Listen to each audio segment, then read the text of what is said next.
اضطر رجل تركي إلى تحمل الألم المبرح أكثر من شهر بعد أن قلع 4 من أسنانه الأمامية على يد عامل نظافة تظاهر بأنه طبيب أسنان بعيادة في اسطنبول.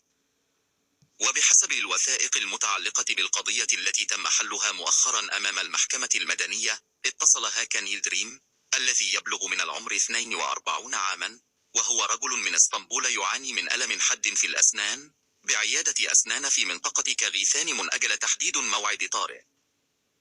عامل نظافة تركي ينتحل صفة طبيب أسنان.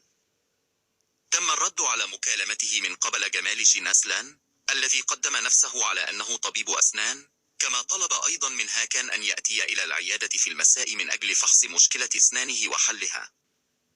عندما حضر المريض إلى العيادة استقبله شيناسلان الذي تفاخر بأنه محاضر في جامعة طب الأسنان ليجعل يلدريم يشعر بمزيد من الراحة.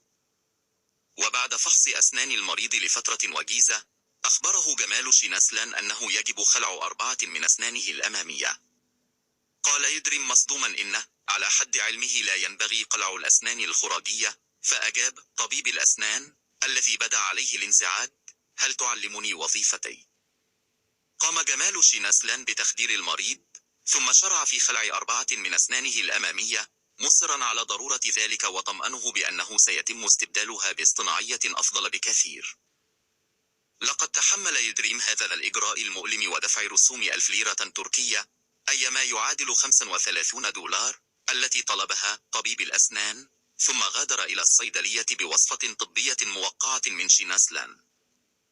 بدأ هاكان يلدريم يشك لأول مرة في أنه ارتكب خطأ فادحا عندما وثق بشيناسلان عندما حاول الصيدلي فرض رسوم عليه مقابل الوصفة الطبية.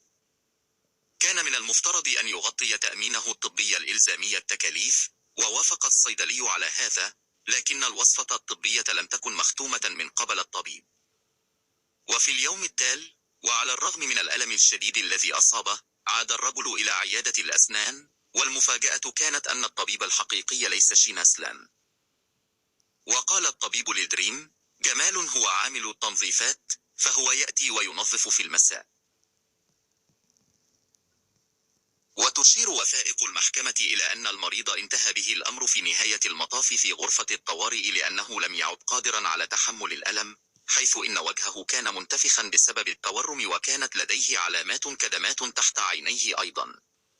وقال محامي هاكان يلدريم أوغوزهان إير للمحكمة إن جمال شيناسلان مخطئ تماما في هذه القضية، وبصرف النظر عن الأضرار التي لحقت بجسده فقد أصيب العميل أيضا بصدمة نفسية، ولهذا السبب نريد تحصيل 100,000 ليرة من جمال شيناسلان 3500 دولار بالإضافة إلى الفوائد. حكمت المحكمة مؤخرا على طبيب الأسنان المزيف بالسجن لمدة 2.5 عام بتهمة مزاولة طب الأسنان دون الحصول على شهادة، وأجبرته أيضا على دفع تعويض يلدريم عن الصدمة التي تعرض لها.